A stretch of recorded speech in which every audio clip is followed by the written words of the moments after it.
성경 모독합니다.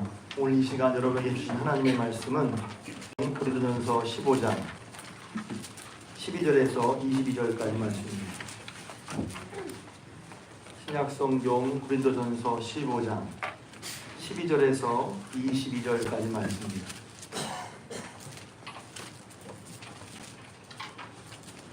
저 같은 성경이라면 신약성경 281 혹은 282명이 되겠습니다.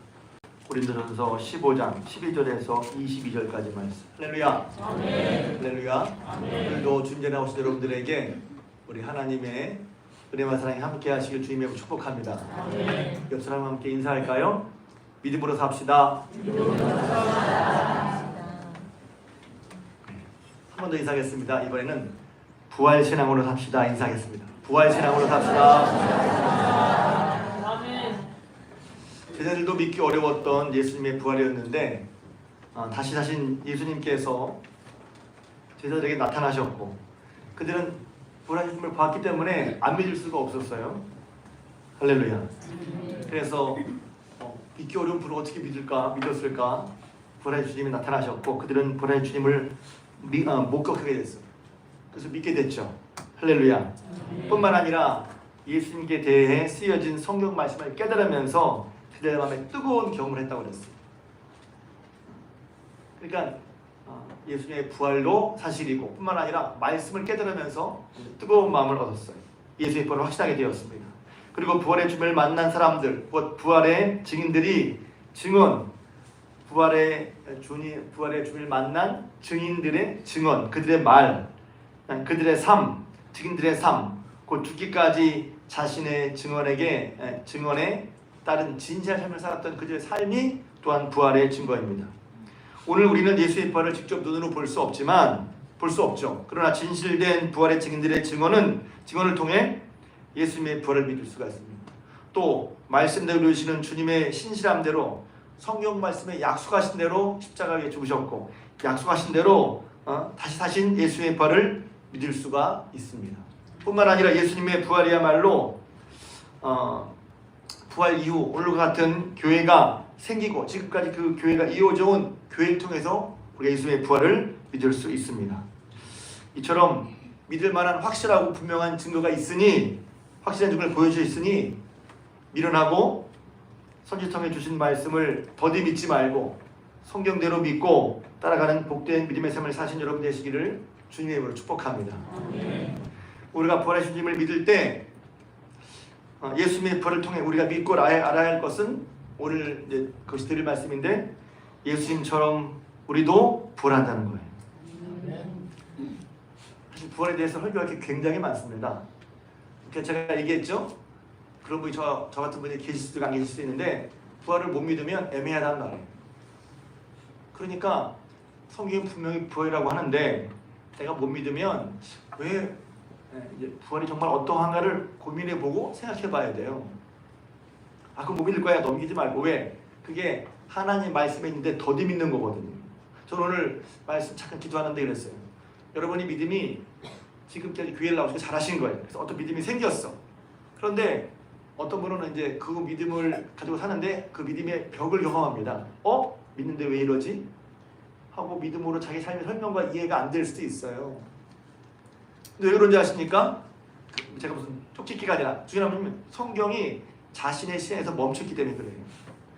여러분의 신앙은 여러분 나름의 신앙이 아니라 성경을 통해서 하나님 말씀을 통해서 여러분의 신앙이 더욱더 넓어지고 깊어질 줄로 믿습니다. 그러니까 성경을 따라가지 않으면 우리는 신앙을 놓치게 돼 있어요. 근데 우리 성경을 다 아는 게 아니잖아요. 성경을 처음부터 다 믿는 게 아니잖아요.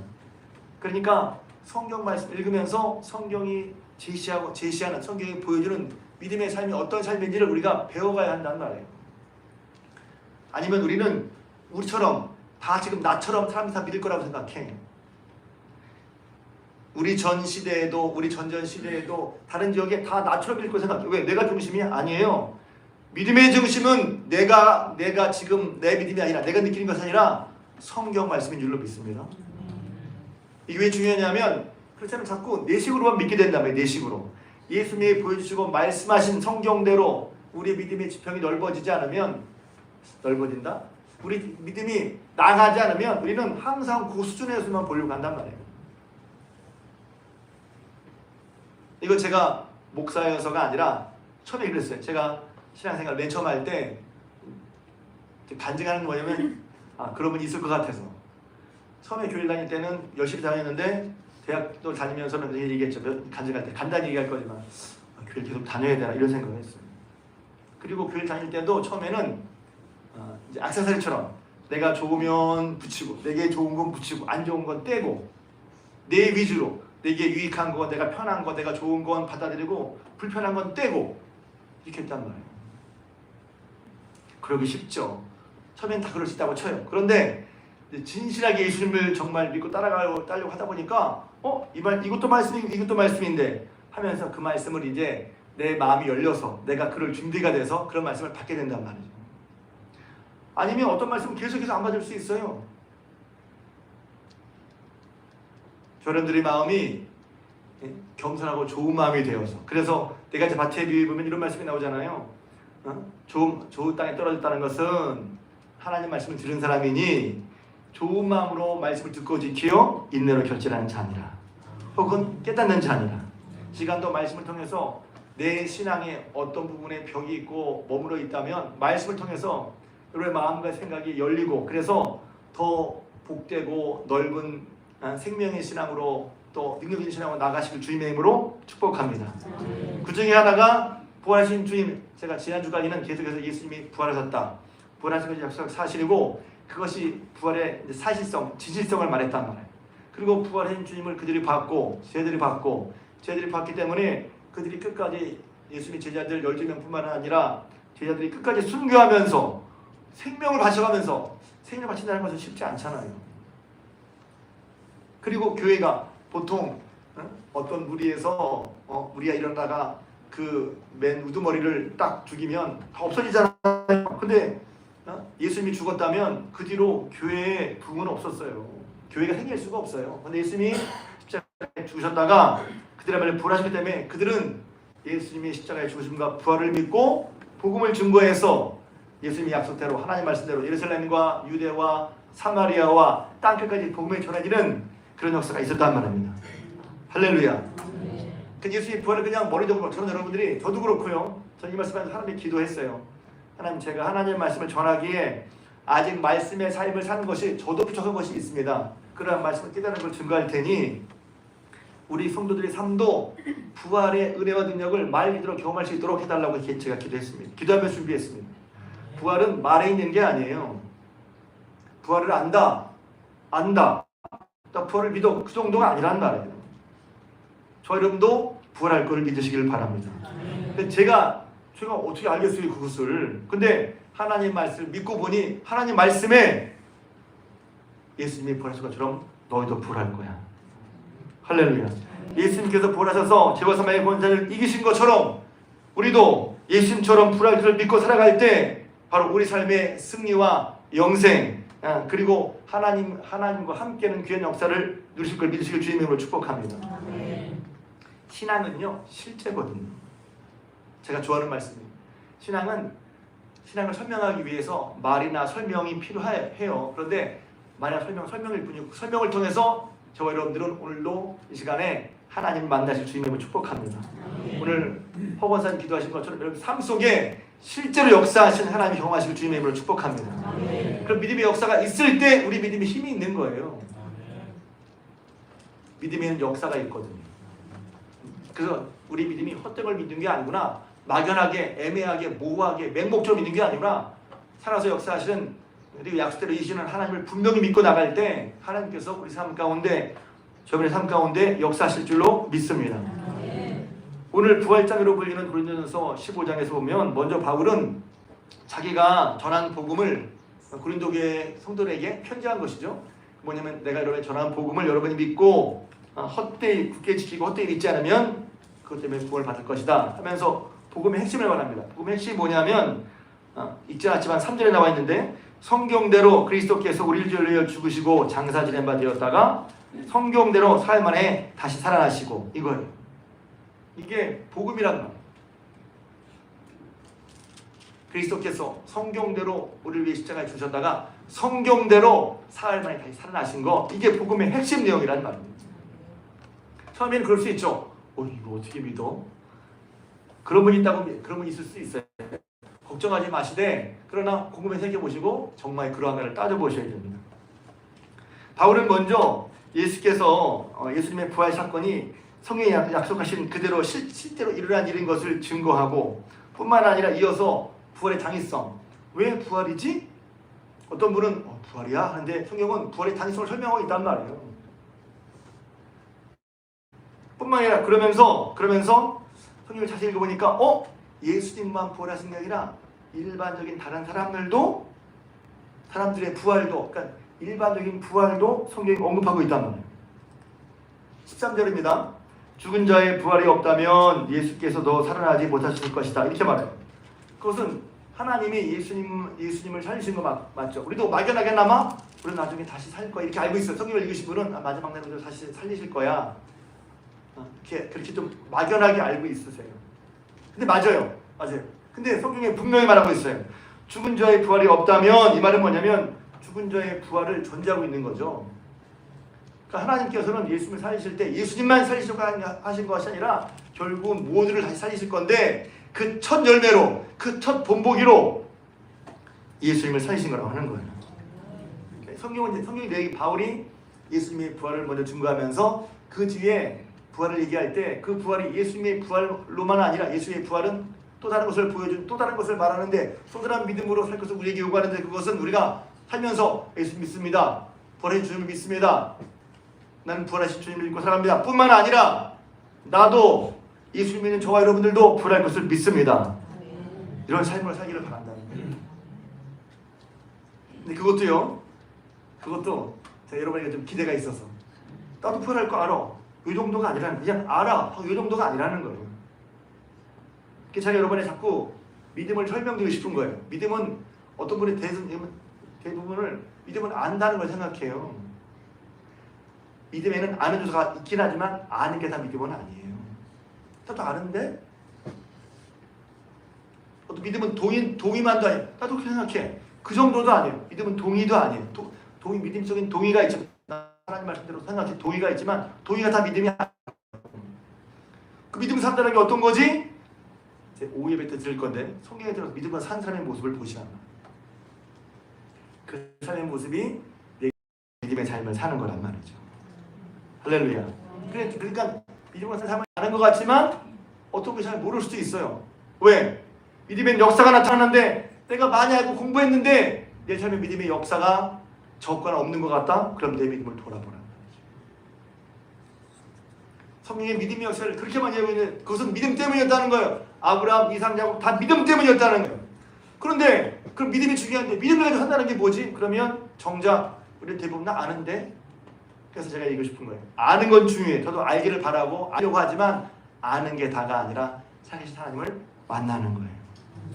그러면 거기에 많은 변화가 내 심령과 마음과 상황에 변화가 일어나는 거예요.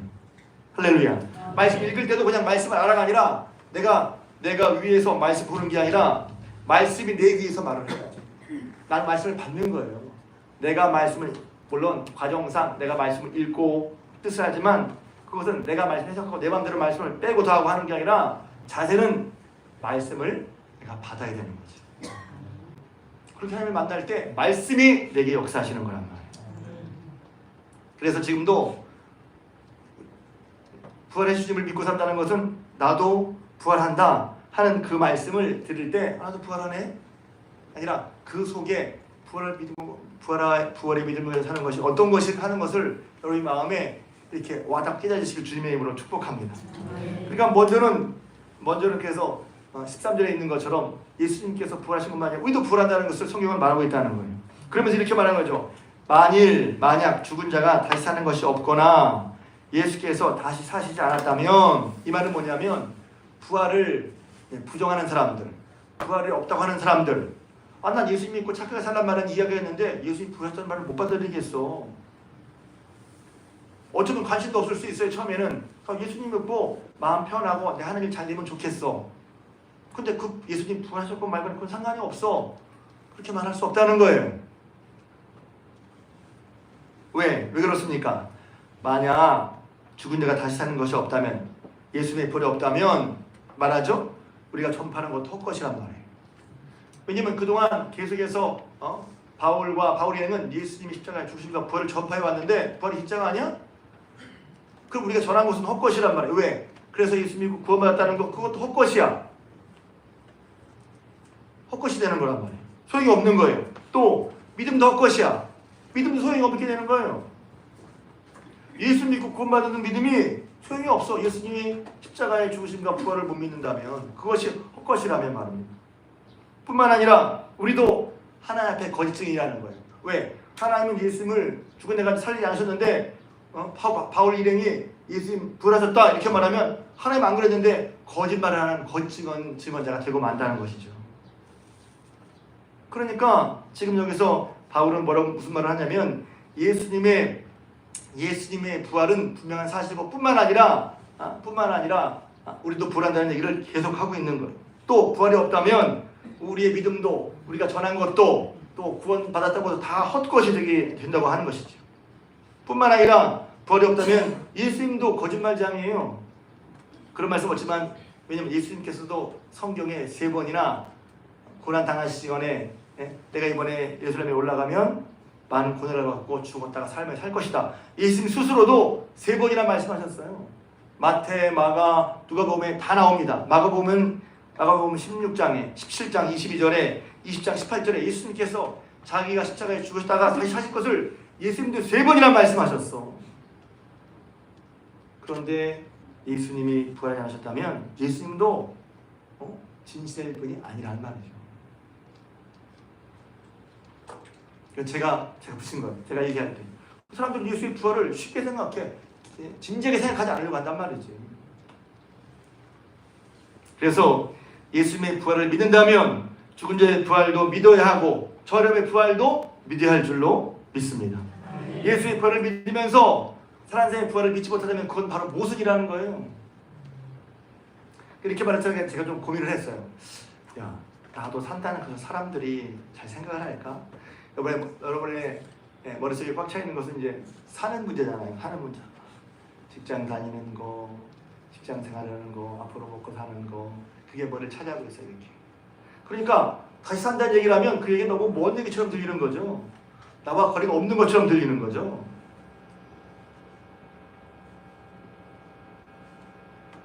그러니까 때로 이게 마음에 와닿지 않을 수는 있지만 그러나 너무 중요한 얘기인 거예요.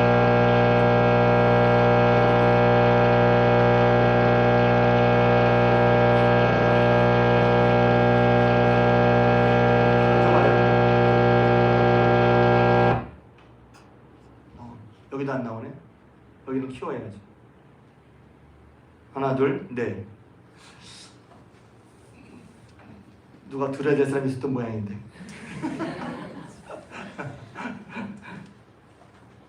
그래서 고린도전서 20장에 15장 20절에 이렇게 말씀하고 있습니다. 그러나 이제 그리스도께서 죽은 자 가운데서 다시 살아나사 잠자는 자들의 첫 열매가 되셨다. 저는 이제 성경을 읽으면서 그런 감동이나 상을 주시거든요. 그래서 왜 성경을 읽어야 되느냐? 다시 한번 얘기하지만 우리는 성경을 통하지 않건 우리는 우리식으로만 살게 돼요. 성경을 통해서 우리 마음과 생각의 지평이 넓어져야 그러니까 분명히 하나님도 계신데 하나님 계시다는 의식을 못하고 하나님 없는 세상에서 산단 말이에요. 이렇게 성경을 통해서 읽을 때 우리 마음이 이렇게 깨지고 넓어져요. 하나님도 계시지? 그 하나님을 계신 걸 염두에 두고 살아간단 말이에요. 그렇지 않으면 우리가 교회를 다니고 하나님 믿는다고 하지만 어떤 일이 벌어지면 내 생각과 판단 결정 속에 하나님을 안 계시고 하나님 없는 세상 속에서 판단하는 것처럼 산단 말이에요. 그래서 성경을 읽고 우리 예배를 드리고 하면서 우리의 마음이 하나님 계신 것이 마음에 들어올 때 할렐루야. 그럴 때 우리의 결정과 판단이 달라지는 거예요. 그러니까 제가 예배 전에도 잠깐 말씀드렸지만 엠마로 가는 제자들이 그냥 슬픔과 혼란에서 가는데 옆에 예수님이 오셨지만 몰라봤잖아요. 그래서 이 부분이 되게 재미있고 나도 이럴 수 있겠다. 부활하신 주님이 약속하신 대로 다시 살아나서 옆에 계신데 모르고 몰라보는 거야. 부활하신 주님이 약속대로 말씀대로 부활하셔서 함께 하시고 그들을 이끄시고 사망 것을 이기죠 사셨는데 그 사실을 모르니까 그 예수님이 자기의 생각, 자기의 삶의 부분에 없으니까 예수님 분명히 나타나셨는데 이 장면을 한번 잘 생각해 보세요. 예수님 부활 함께 하시는데 내가 살고 내가 믿는 세계는 예수님이 안 계시니까 분명히 예수님은 살아나셨는데도 불구하고 두 제자는 마음의 슬픔과 혼란과 근심 가운데 있었다는 거예요. 예수님을 보고 알면 좋은데 우리의 신앙이 그렇지 않냔 말이에요. 예수님이 부활의 주님이 함께 하시는데 그것을 내가 알아채지 못하면 믿음으로 받아들이고 믿음을 내가 그걸 인식하고 있지 못하면 거기에 깨있지 못하면 주님이 함께 하시지만 나는 슬프고 나는 공고하고 나는 어려운 거예요. 눈이 떠져서 예수 부활의 주님을 만났을 때 그들의 마음이 뜨거워져서 도망가더니 다시 갔죠. 할렐루야. 아는 얘기를 또 하는 건 뭐냐면 여러분이 모르는 얘기보다 아는 얘기가 더 편하고 또 아는 얘기라서 사실은 좀 또 그럴 수 있지만 아는 얘기가 편하단 말이에요. 그래서 그 삶이 바뀌었단 말이에요. 슬픔과 혼란과 근심 속에 있었던 그들의 삶이 바뀌어서 그들이 두려움의 현장으로 달려갔어요. 삶이 바뀌었단 말이에요. 삶이 바뀌는 건 내가 공부해서 바뀌는 게 아니에요. 공부가 필요 없다는 게 아니라 주님을 만났더니 그들의 삶 속에 마음이 달라져서 그의 삶의 방향이 달라졌단 말이에요. 이렇게 주님을 만나는 게 중요하다는 거예요. 그래서 성경을 통해서 다시 이제 듣자면 예수님이 잠자는 자의 첫 열매가 되셨다는 거예요. 그래서 사망의 한 사람으로 말미암았던 것처럼 죽은 자의 부활도 한 사람, 사망의 한 사람으로 말미암은 아담을 말하죠. 아담이 범죄해서 우리 모두 죄를 짓게 되었어요. 죄의 때 죄사게 되었어요. 그래서 사망이 이르게 되었어요. 그런 것처럼 죽은 자의 부활도 한 사람, 예수 그리스도로 말미암는다는 것입니다. 아담 안에서 모든 사람이 죽은 것 같이 이 말씀입니다. 아담 안에서 모든 사람이 죽은 것 같이 그리스도 안에서 부활하신 그리스도 안에서 모든 사람이 삶을 얻게 되는 거예요. 할렐루야. 여러분 부활과 영생이 좀 먼 얘기 같지만 성경은 놀랍게도 부활과 영생 일을 참 많이 하고 있습니다. 그래서 저와 여러분의 마음과 귀가 열려 성경에 말씀하시는 바 예수의 말씀 듣기를 주님의 이름으로 축복합니다. 요한복음 5장 28절 말씀에 예수님께서 말씀하시기를 이를 놀랍게 여기지 말라. 무덤 속에 있는 자가 다 그의 음성을 들을 때가 오나니 선한 일을 행하는 자는 생명의 부활로 악한 일을 행하는 자는 심판의 부활로 나오리라. 이미 예수님께서 요한복음 5장에 심판의 부활을 말씀하시고 또 악한 자의 부활, 생명의 부활을 말씀하셨어요. 부활을 예수님이 말씀하셨어요. 예수님 말씀 가운데. 뿐만 아니라 나사로를 살리시면서 유명한 얘기죠. 요한복음 11장 25절. 예수께서 이르시되 나는 부활이요 생명이니 나를 믿는 자는 죽어도 살겠고 무릇 살아서 나를 믿는 자는 영원히 죽지 아니하니 이것을 내가 믿느냐? 부활도 말씀하시고 영원히 사는 삶, 영생을 말씀하셨다는 거예요. 그러니까 우리가 사는 삶에 매일매일 삶을 주님의 도움받는 것도 중요해요. 이것도 도움을 놓쳐서는 안 되는 부분이에요. 왜? 주님의 살아계심이 그냥 머릿속이 아니라 우리 삶 속에 실제로 있어야 되니까. 우리의 어려움이나 우리 필요에 주님이 함께 하신 것도 분명히 중요한 일입니다. 그러나 그것만이 다는 아니라는 거예요. 저도 예수님이 함께 하셔서 인생의 문제, 어려운 문제를 당연히 풀고하고 싶고 그렇게 저도 기도합니다. 손을 위해서 기도도 합니다. 그러나 우리가 믿음으로 얻는 것은 이 세상이 다가 아니라는 거예요. 뒤에 얘기하겠지만 바울이 얘기하죠. 만약 부활이 없다면 다만 우리가 바라는 것이 이 세상뿐이라면 우리가 가장 불쌍한 자다. 우리가 예수 믿으면서 바라는 것이 이 세상뿐이라면 제일 불쌍한 자라는 거예요. 예수님 믿고 사는 삶의 믿음의 지평이 이 세상에서 잘 사는 것만이 아니에요. 잘 살아야죠. 그러나 이 세상에서만이 아니라 이 세상이 다인 것처럼 예수님이 말씀하신 부활과 영생은 그냥 이야기 교리만 남겨둔 채 우리의 모든 삶의 집중이 오늘날 여기만 사는 것에 집중되면 그것은 바른 삶이 아니라는 거예요. 또 이것도 오해하지 마세요.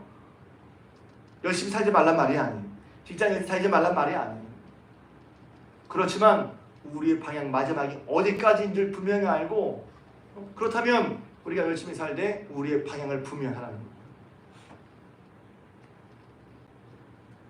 요한복음 5장 11 요한일서 5장 11절에는 이렇게 말하고 있죠. 또 증거는 이것이니 하나님이 우리에게 영생을 주신 것과 이 생명이 그의 아들 안에 있는 그것이니라. 아들이 있는 자에게는 생명이 있고 아들이 없는 자에게는 생명이 없느니라. 내가 하나님의 아들의 이름을 믿는 너희에게 이것을 쓰는 것은 너희로 하여금 너희에게 영생이 있음을 알게 하려 합니다. 영생의 개념도 그렇죠. 영생의 개념이란 말이 좀 어려운 말입니다. 영생이라는 게 뭐야? 영생이. 그러나 예수도 분명히 말씀하셨죠. 예수님이 오신 이유가 영생. 유명한 요한복음 3장 16절. 하나님이 세상을 이처럼 사랑하사 독생자를 주셨으니 이는 그를 믿는 사람마다 멸망하지 않고 영생을 얻게 하려 하심이라. 예수 오신 이유도 영생을 얻게 하기 위하신 거란 말이죠. 주님이 오셔서 우리 인생의 문제를 아시고 우리의 상처와 아픔과 고난과 매비에서 해결시켜 주셨어요. 해방시켜 주셨어요. 뿐만 아니라 그것만이 아니라 그런 주님이 바로 우리에게 뭘 주셨냐면 영생을 오신 거란 말이에요. 성경에서 계속 영생을 말하고 있어요. 요한복음 5장 39절 너희가 성경에서 영생을 얻는 줄 생각하고 성경을 연구한 거니와 이 성경이 곧 내게 대하여 증언하는 것입니다. 예수에 대해서 증언하는 성경을 통해서 성경은 뭐라고 하냐면 영생을 주는 거예요. 성경을 읽는 이유, 성경에서 가장 중요한 거 영생을 얻는 거란 말이에요. 더 나가서 더 재미있는 말씀은 요한복음 12장 50절에 예수님께서 이렇게 말씀하세요. 나는 그의 명령, 그분은 하나님, 나는 그분의 하나님의 명령이 영생인 줄 알아라. 하나님 우리가 영생하기를 바라신다는 것이죠. 뿐만 아니라 영생은 무엇입니까? 영생은 요한복음 10장 3절 유명한 말씀이죠. 영생은 곧 유일하신 참 하나님과 그가 보내신 자 예수 그리스도를 아는 것이다. 영생은 참 하나님과 그 보내신 예수를 아는 것, 이것이 바로 영생이라는 거예요. 그러니까 우리가 왜 부활이 예수님의 부활 역사적인 부활 사실이 그렇고 왜 부활이 정말 그 삶을 제 삶을 바꿨을까? 왜 그 제 삶이 왜 바뀌었을까? 부활에 그야말로 죄와 죄의 권세, 사망의 권세를 이기신 예수 그리스도의 부활의 능력으로 살아가는 점 되시길 주님의 이름으로 축복합니다. 이러니 부활이 없으면 이제 오늘 읽은 말씀을 좀 정리하겠습니다. 부활이 없으면 주 안에서 잠자는 자들도 망하였다는 거예요. 잠자는다는 것은 깨는 것을 이제 전제를 하고 있죠. 주 안에서 죽은 자들을 망한 거예요. 만약 부활이 없다면 죽은 자에서 믿음을 가지고 소망을 품고 주를 믿고 살아서 했던 그래서 주 안에서 잠자는 자들이 다 끝나고 망하고 만단 말이에요. 만약 부활이 없다면 부활이 없어서 우리가 바라는 것이 이 세상뿐이라면 우리가 가장 불쌍한 자라는 거예요. 그래서 이 말씀으로 만약 여러분이 예수 믿고 바라는 것이 이 세상의 것이요, 이 세상에 속한 것이 이 세상에만 속한 것이라면 그것은 믿음의 지평을 넓힐 필요가 있다는 거예요. 물론 예수 믿어서 성경 분명히 형통을 말하고 있죠. 그러나 성경은 형통만 말하고 있지 않아요. 예수 믿는 고난과 수고도 말하고 있다는 거예요. 예수님을 믿음으로 말미암아 이 세상과는 다른, 분명히 이 세상에 살아가지만 이 세상 사람과 다른 그런 가치로 살아가는 거예요. 왜 그렇습니까? 부활이 없는 사람들은 이 세상에 다인 사람들은 뭘 하고 사냐 하면 그 다음에 나오거든요. 30절에 야 우리가 결국 줄 거야. 먹고 마시고 놀자 한다는 거예요. 먹고 마시고 놀자. 그건 뭐예요? 현세에만 관심이 있는 거예요. 제가 이거 말씀하시면서 좀 조심스러워요. 왜냐하면 현세를 무시하는 얘기인가? 그렇지 않아요. 오히려 부활을 믿기에 그 부활의 삶을 우리가 부활의 삶을 믿기에 부활의 삶을 살 것을 알기 때문에 여기서 잘 살아야 되는 거예요. 처음에는 야 여기 살면 아무것도 아니야. 학교도 직장도 그냥 상관하지 말고 다니다가 그대로 잘 살면 돼. 천만의 말씀 성경은 그렇지 않아요. 부활을 믿기 때문에 영생을 믿기 때문에 주 옆에 설 것을 믿기 때문에 단 한 번 주어진 이 세상에서 잘 사는 게 부활신앙을 하는 거예요. 그럼 신앙은 뭐예요? 죽고 어차피 한 번 죽고 끝나니까 먹고 마시고 살자는 거예요. 이걸 또 생각해 말하면 세상을 사는데 하나님이 염두에 없다는 거예요. 교회 다니지만 하나님이 염두에 없고 내가 하고 싶은 것만 산다는 거예요. 그런 사람 특징이 뭔지 아십니까? 내일 죽을 테니 먹고 마시지 않은 거예요. 그러면서 그 뒤에 나오죠. 제가 그냥 읽겠습니다. 속지 말라. 15장 33절 속지 말라. 악한 동무들은 선한 행실을 더럽힌다. 왜? 야! 뭐 내 해가 있어. 뭐 천국이 있어. 뭐 영생이 있어. 그냥 죽으면 끝나는 거야. 그러니까 어떡합니까? 그냥 사는 거죠. 뭐 올바른 삶 기준 그거 없어요. 왜? 삶을 살다 보니 그럴 수밖에 없어. 그냥 사는 거예요. 그러면서 권면하죠. 깨어 이를 행하고 죄를 짓지 말라. 하나님을 알지 못하는 사람이 있기에 내가 너를 부끄럽게 위험을 한다. 하나님을 알지 못하는 거 부활이 없다고 하니까 사는 게 끝난다고 하니까 사는 동안은 그냥 먹고 마시고 끝나는 거예요. 유명한 기독교 변증가 존 레녹스라는 분이 있습니다. 이분은 옥스퍼드대 명예교수예요. 수학자이고요. 과학 철학자예요. 이게 이렇게 얘기하면 진짜 재밌는 게 뭐냐면 어떤 분은 예수 믿으면 다 무식한 사람을 믿는 줄 알아요. 야, 부활 같은 거 믿으면 야, 그거 과학적이도 않고 믿냐? 그런데 옥스퍼드 대학이 영국의 가장 좋은 대학이죠. 명예교수, 수학자예요. 과학자예요. 과학 철학자야. 이분이 유명한 기독교 변증가입니다. 그래서 세상에는 아시는 것처럼 무신론자도 있죠. 무신론자의 대표가 누구냐면 요새 유명한 사람이 리차드 도킨슨, 이기적인 유전자라는 책을 쓴 리차드 도킨슨이라는 사람입니다. 서로 공개적으로 대화를 했어요. 예수님의 부활을 얘기했어요. 그 예수님의 부활을 믿는 것과 믿지 않는 것이 인류 역사의 문명에 어떤 영향을 주냐 토론했어요. 결국은 뭔지 아십니까? 부활이 있냐 없냐는 두 번째치고 예수의 부활을 믿는 거, 예수의 부활을 믿고 살아가는 삶이 결국 부활의 삶, 내세의 삶, 영생의 삶을 믿는 것이 인류 역사에 선한 영향을 끼친다 하고 논리적인 답을 냈어요. 이게 왜 중요하냐면 사람들은 부활을 안 믿거든요. 부활 안 믿으니까 이 세상에 사니까 이 세상 것만 가지고 살아가는 거예요. 이 세상의 것이 필요하죠. 그런데 이것이 다인양 사는 건 아니란 말이죠. 그럼 이것을 얻기 위해서 때로 죄를 좋고 때로는 말씀 어기도 좋고 상관없단 말이에요. 바울은 어떤 삶을 살았습니까? 이렇게 말하죠. 다만 우리가 바라는 것이 우리는 이제 예수 있는 사람이죠. 이 세상뿐이면 우리가 가장 불쌍한 사람. 왜 그렇습니까? 예수 있는 삶을 사느라 예수님을 따라가느나 이 세상과는 다른 그런 기준을 가지고 사는 것이 결코 쉽지 않단 말이죠. 다 가는데 나는 안 가야 되고 다 하지만 나는 안 해야 되고 다 먹지만 나는 안 먹어야 된단 말이에요. 뿐만 아니라 예수님의 복음을 전하기 위해서 수고와 고난 때로 위험을 무릅쓰는 삶을 살아야 된단 말이지. 교회 다니면서 저도 그래요. 교회 다니면서 저도 평안과 기쁨을 얻고 싶어요. 그러나 교회는 편하게 해서 다니는 게 아니란 말이에요.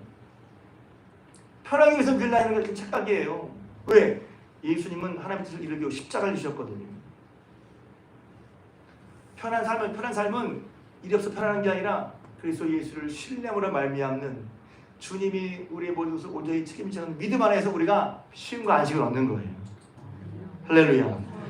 오히려 하면 안 돼요. 쉼과 안식 없게 나왔어요. 아무것도 안 하고 아무것도 하기 싫어. 그래서 그래서 쉼과 안식이 아니란 말이에요.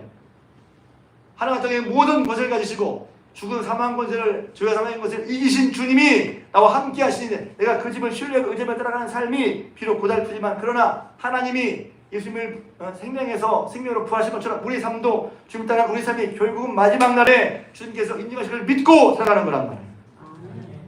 그러니까 경고는 이게 재료만이 아닌 거예요.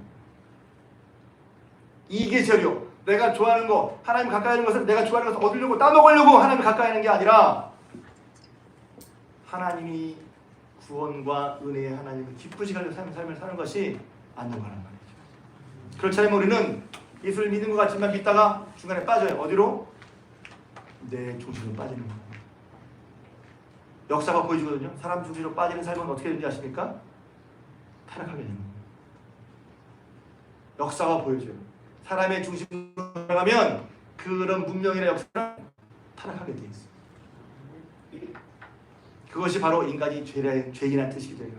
인간이 그냥 가만히 하나님 없이 그냥 그대로 놔도 하나님 없이 그대로 따라 살기라도 그럼 그 삶이 어떻게 될까? 성경은 말하고 있고 인류 역사가 죄로 빠진다는 거예요. 그게 인간이 죄인이라는 뜻인 거예요. 하나님 없이는 예수 그리스도 없이는 우리는 혼자 내버려두면 우리 스스로 높게 하자 비길이라 발발탑을 올라가서 우리의 모든 것을 쌓고자 하지만 결국 그 뒤에는 뭐냐면 하나님과 멀어진 죄악으로 빠지는 것밖에 없는 것이 그것이 역사가 보여준 증거라는 거죠. 17세기 이성이 가장 활발할 때 여러분 히틀러, 나치 독재 같은 게 일어났단 말이에요. 우리 힘으로 사람을 바꿀 수 있어. 우리 힘으로 세상을 바꿀 수 있어. 해서 생겨난 그런 문명들이, 그런 이론들이, 그런 사상들이 결국 그런 걸 일으킨 거예요. 그 스스로 나중에는 그들이 회의와 좌절에 빠집니다. 우리가 이성을 높이 세워서 사람의 가장 중요한 이성을 높이 세워서 세상을 바꾸고 싶었는데 그 결과가 뭐냐면 세계제 1차 대전, 2차 대전이 일어난 거예요. 그들 스스로 깜짝 놀랐습니다. 좀 얘기가 길어졌는데 그러기에 우리가 불안하다면서 어떻게 살아야 되는 것이죠? 바울이 그 얘기를 해주고 있어요. 우리가 다시 부활하기 때문에 우리도 예수님이 말씀하신 것처럼 우리도 예수님이 보여주신 것처럼 우리도 죄와 사망의 권세를 이기며 살도록 해주신 거예요. 할렐루야. 여러분 저는 여러분들이 특히 예수님을 잘 믿으려 하는 여러분들이 더 자주 어떤 신앙의 낙심에 빠져요. 왜? 내가 충분하지 못하고 죄를 이기지 못하고 맨날 밀려 사는 것 같거든요. 제가 다 얘기할 수 있는데요. 여러분 중에서 지난주에 죄 한 번 아닌 사람 아무도 없어요. 그럼 어떻게 하죠? 또 죄를 지었는데 온전하지 못한대요? 죄와 사망을 이긴다는 것은 먼저는 죄를 안 진다는 얘기는 아닌 거예요. 자, 말씀 보겠습니다. 고린도전서 15장 55절 56절 있습니다. 55, 56절 있습니다. 시작. 사망아 너의 승리가 어디 있느냐. 사망아 내가 쏘는 것이 어디 있느냐. 사망이 쏘는 것은 죄요 죄의 권능은 율법이라. 아멘. 이 말씀 어디서 나오냐면 바울이 그 앞부분에 이제 부활을 설명하고 어떻게 부활이 이루어지는 걸 설명하고 마지막 때에 대한 비밀 얘기. 마지막 때에 우리가 예수님 다시 오실 때 마지막 나팔 소리가 날 때 우리도 호련히 다 일어나서 부활의 몸을 입는다는 얘기입니다. 이것도 참 믿기 어려운 얘기죠. 근데 부활을 믿냐면 이것을 믿을 수 있죠. 그래서 어떻게 하냐면 썩을 몸이 썩지 않을 것을 입고 죽을 몸이 죽지 않을 것을 입는다는 거예요. 저 이걸 읽다가 저는 그냥 넘겼다가 그렇구나. 우리가 부활해서 영생을 하려면 우리 그들의 몸은 시간이 지나면 우리 몸은 어디에 주관을 시간 속에 주관을 받아요. 어떤 사람도 시간이 지나면 우리는 늙잖아요. 어떤 철학자는 시간성에 빠진 사람이라고 했어요. 우리는 시간성에 속해 있어. 시간이 지나면 계속 세월이 야속해. 세월이 지나면 늙어요. 근데 우리의 몸은 시간 속성이기 때문에 우리의 몸이 새로워지지 않으면 영생을 살아낼 수가 없어요. 기억하십시오. 우리가 영생을 사는 것은 그냥 영으로만 사는 게 아니에요. 성경은 부활의 몸이라고 분명히 말하고 있어요. 할렐루야. 썩을 것이 썩지 않을 것을 입고 죽지 않을 것을 입는단 말이에요. 그래서 무슨 말을 하냐면 그때는 사망을 삼키고 이기리라 한 말씀이 이루어지려 한다는 거예요. 사망을 삼키고 이긴다는 말이 뭐예요? 제가 오늘 사실 이 말씀 때문에 이 말씀 이어온 거예요. 부활의 주님과 함께하고 나도 부활한다는 건 도대체 뭔 뜻이냐? 그냥 나도 부활하면 알겠어. 근데 그게 뭐라고? 사망아 너의 승리가 되느냐. 지금까지 사망이 승리했다는 거예요. 사망은 뭐예요? 사망은 기독교적으로 보면 죄의 결과인 거예요. 죄 때문에 사망이 들어왔죠. 그러니까 사망아 내가 쏘는 거 어디냐? 아니면 사망이 죄를 딱 쏘고 죄가 우리 속에 들어와서 죄로 말미암아 사망이 이렇게 된 거란 말이죠. 우리가 말하는 여기서 사망은 몸이 죽는 일반적인 사망을 말하는 것이 아니에요. 일반적인 사망은 어디서부터 왔냐면 성경에 의하면 하나님과 멀어지는부터 왔단 말이에요. 우리는 하나님이 처음에 만드신 계획은 뭐냐면 에덴 동산에서 생명나무를 먹으면서 영생하도록 하나님께서 만드셨는데 아시는 것처럼 아담과 하와가 먹지 말라는 나무를 따먹어서 나무 이름을 따먹어서 불순하는 바람에 하나님과 분리되었고 그것이 일차적인 죽음인 거예요. 우리의 생명과 구원의 원리이신 하나님과 떨어지는 게 죽음이라면 지금 오늘도 마찬가지예요. 신앙에 죽는 게 왜 죽죠? 하나님과 멀어지면 죽는 거예요. 예수님과 멀어지면 죽는 거라니까 오늘도 마찬가지예요. 그러니까 사망이 들어온 거예요. 그 사망의 결과로 우리 육신의 몸도 죽게 된 것이죠. 그런데 그런 사망으로 죄로 말미암아 사망으로 주어진 사망의 권세는 누구도 사람의 힘이면 누구도 이길 수 없어요. 그런데 그 죄와 사망의 권세를 이기신 분이 바로 부활하신 예수님이란 말이죠. 그래서 이런 면에서 기독교는 다른 종교에 비교할 수가 없는 거예요. 다른 사람은 다른 모든 종교의 시절은 다 이 사망의 죄와 사망의 권세 아래에 있는 사람들일 뿐이에요. 그들이 위인들이고 인류의 많은 공헌을 했지만 그러나 그 사람은 죄와 사망의 권세를 못 이긴 사람들이에요. 그러나 예수께서는 그렇게 죄와 사망의 권세를 이기시고 다시 사셨어요. 할렐루야. 그래서 죄와 사망의 권세를 이기기 때문에 우리에게도 죄와 예수 믿고 따르는 사람들에게 죄와 사망의 권세를 이길 수 있도록 해주셨단 말이에요. 그래서 우리가 계속 죄인 지고 있어요. 그럼 두 가지 이기는 것이 하나는 예수님께서 우리 죄값을 치러주셔서 결국 우리를 의롭게 하셔서 우리를 죄와 사망의 권세를 이기게 해주십니다. 뿐만 아니라 죄를 이기며 살아갈 수 있도록 더 이상 죄의 권세에 죄의 두려움에 매여 살지 않도록 왜? 우리는 다시 살 것이니까. 히브리서에 보면 예수님께서 혈과 육을 입으신 것은 죽기를 두려워 일평생 매여 살아가는 삶을 자유케 하시라고 되어 있어요. 사는 게 왜 두렵죠? 제가 그걸 준비하다가 너무 깊이 얘기하면 또 그럴까 봐. 죽는 게 왜 무섭죠? 저 죽는 게 무섭더라고요. 그래서 왜 무섭지? 죽는 것은 왜 죽는 게 왜 무섭지? 죽는 게 왜 무서워요, 여러분? 아파서? 보통 저는 죽으면 아플 것 같아서 아프지 않고 죽는데요. 죽는 게 왜 무섭지? 또 어떤 분은 좀 유식하게 미지의 세계. 왜? 죽은 뒤에는 아무도 몰라. 되게 중요한 얘기예요. 죽은 뒤에는 아무도 몰라요. 성경이 놀라운 얘기 때문에 죽은 뒤 얘기를 해주고 있단 말이에요. 성경이 놀라운 책인 거예요. 죽은 뒤 얘기는 아무도 몰라. 성경은 말해주고 있어. 근데 죽음에 매여서 사는 게 왜 예수님 이렇게 매여서 못 살고 있어요? 죽는 것 때문에, 먹고 사는 것 때문에. 먹고 사는 게 중요하죠. 먹고 사는 문제는 저도 정말 중요한 문제잖아요. 근데 예수님은 보면, 예수 믿으면 먹고 사는 문제는 해결해 준다고 했어요. 근데 그 속에서 뭐가 되면 이 세상 사람과 경쟁하느라 우리는 살기 위해서 생명과 멀어지는 경우가 있단 말이에요. 제가 가끔 우스갯소리로 다 먹고 살자고 하는 얘기인데 먹고 합시다. 살자고 하는 얘기인데 삶과 멀어져. 살기 위해 사는 건데 삶과 멀어지는 경우가 있더란 말이에요. 생명은 예수 그리스도란 말이에요. 생명은 예수 그리스도. 여러분 만약에 생명 예수 그리스도고 아멘 하기가 어려우면 여러분은 무엇을 생명으로 삼고 있나 한번 생각해 보세요. 내가 이것을 생명같이 여기고 있어. 뭐야? 행복이야?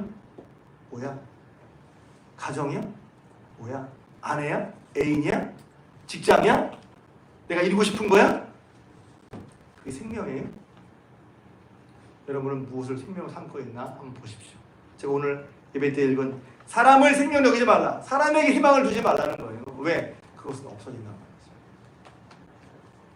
이 말은 또 오면 사람에게 그것도 없어. 그러니까 무시하고 나 혼자 사는 그런 말이 아니잖아요. 우리는 예수님 안에서 사람과 친밀하게 살야지만 그러나 사람에게 소망을 줄 거란 우리의 소망은 하나님께 있는데 할렐루야. 근데 그 하나님이 우리에게 부활하신 예수를 보내주셔서 우리가 어떤 삶을 살게 하느냐? 마지막 57절 우리 주 예수 그리스도로 말미암아 우리에게 승리를 주신다는 말이죠. 그 승리는 어떤 승리? 그냥 이기는 게 아니라 앞과 연결되는 거예요. 사망에서 죄로 말미암아 사망에서 아담과 범죄한 것에서 그 죄와 사망의 것을 이기고 그 거기에 매여서 일평생 두려워서 일평생 거기에 매여서 거기서 벗어날 수 없는 게 우리의 운명인데 그 모든 죄와 사망의 것을 이기고 우리를 거기서 벗어나게 해서 이기게 주신 분이 말하면 예수님이란 말이죠. 그래서 이 말씀은 놀라운 말씀인 거예요. 누구도 죄와 사망의 것에서 자유로울 수가 없어요. 그 어떤 사람도 그 무엇으로도 죄와 사망에 걸려서 이 세상을 바라보고 살아갈 수밖에 없는데 예수님 우리에게 오셔서 부활의 소망과 영생을 주셨어요. 지금도 우리가 매여 사는 건 어디에 매여 살아요? 먹고 사는 일, 인간관계, 내 앞날의 미래에 대한 두려움, 거기 매여 살잖아요. 예수 그리스도 안에서 우리에게 이김을 주셨다. 왜? 우리는 예수님이 예수를 믿고 따라갈 때 결국 우리에게 마지막 영생과 부활을 주시거든요. 있습니까? 그러니 권면하는 거예요. 바울은 이렇게 말하고 있죠. 부활이 없다면 내가 왜 복음을 전하기 위험을 감수했겠습니까? 고백이 나오는 거예요. 왜 내가 수고를 하지? 왜 내가 주를 위해 수고하냔 말이에요. 다른 사람 평안 왜 수고해? 왜 수고하는 것이 남지? 결국 마지막 날에 다시 살아서 주님께서 내가 주를 위해, 주를 따르기 위해, 주를 믿고자 하기에 감당했던 그런 모든 위험과 수고를 주님께서 갚아주신다는 얘기죠. 다른 사람처럼 왜 안 살았어? 다른 사람처럼 왜 주일날 예배 안 드리고, 예배만이 아니라 마치 따라 살고 만들어 사는 걸 왜 해놔뒀어? 나는 계속 예수 믿고 산단 말이지. 믿음의 가치, 믿음의 가치를 우선했다는 거예요. 주를 믿고 따라 삶의 가치를 우선했다는 거예요. 그러니까 그 한 사람은 이 세상에 살면서 영생을 아는 사람은 영생을 누릴 자처럼 산다는 거예요. 내가 부활할 사람이니 주님을 설 사람이니 지금 이 세상에 살면서 나도 부활할 건데, 그렇다면 부활을 못 믿는 사람처럼 죄를 지지 말고 먹고 마시는 일에 치우치지 말고 주를 위해 힘을 쓰고 주를 믿고 따라가는 일에 먼저 우선적으로 나가는 게 부활을 믿고 살아가는 삶이란 말이죠. 그러니 저 여러분들이 우리의 부활 영생을 보진 못하지만 부활과 영생을 보고 아는 사람처럼 살아야 하는 거란 말이죠. 그것이 예수 부활을 믿고 우리의 부활을 믿고 사는 거란 말이죠. 그래서 사도행전 2장, 3장, 4장, 5장에 보면 그들이 처음에 예수를 만나고 증거할 때 한 얘기가 뭐냐면 다른 얘기가 아니야. 예수께서 우리의 십자가에 죽으셨다가 다시 사셨고 우리는 그 예수님의 증인이다. 이 말만 계속해서 사도행전 2장, 3장, 4장, 5장에 제가 이거 말씀 보다가 왜 이 말씀만 하지? 이러면 성도들이 싫어할 텐데 맨날 부활 얘기하면 싫어할 텐데 왜 이 얘기만 할까? 근데 보니까 온도가 달라. 그들은 이것을 말하지 않으면 견딜 수가 없는 거야. 예수님이 십자가에 죽으시고 부활하신 사실이 너무 분명하고 중요해서 이 사실을 말하지 않을 수가 없단 말이에요. 그것도 말할 때 누구에게 말했어요? 얼마 전에, 불과 달포 전에, 40일 지났으니까 달포 전에 예수를 십자가에 못 박고 죽인 사람들이 있는 곳에서 예수의 부활을 증거했단 말이에요. 전도하기가 어렵다는 말이 저는 그래서 온도 차이구나. 그들은 예수님을 십자가에 죽여라 했던 그 사람들 앞에서 예수 그리스도 십자가에 죽였다가 사셨다고 그거 증거했단 말이에요. 전도했단 말이지. 하라고 해서 됩니까 이게? 예수의 부활을 확실히 믿어서 경험했단 말이지. 할렐루야. 그러니 예수의 부활은 단지 예수님이 부활하셨네가 아니에요. 나도 부활할 거야. 아니에요. 부활하신 주님이 함께 하심을 기억하고 그 주님이 부활로 말미암아 죄와 사망에서 이기신 것처럼 우리에게도 죄에서 사망에서 율법에서 우리가 거기에 매이지 않고 그것을 넘어설 수 있도록 주님께서 예수 그리스도로 말미암아 우리에게 승을 주신단 말이에요. 그러니 죄에 눌리지 말고 죄책에 눌리지 말고 혹시 일을 졌다 하더라도 얼른 예수님께 의지하고 뿐만 아니라 죄와 사망에서 이신 주님의 능력이 있음을 알고 그 주님의 능력을 힘입고 할렐루야. 예수님의 부활을 믿고 부활을 살아가시는 여러분 되시기를 주님의 이름으로 부탁드립니다.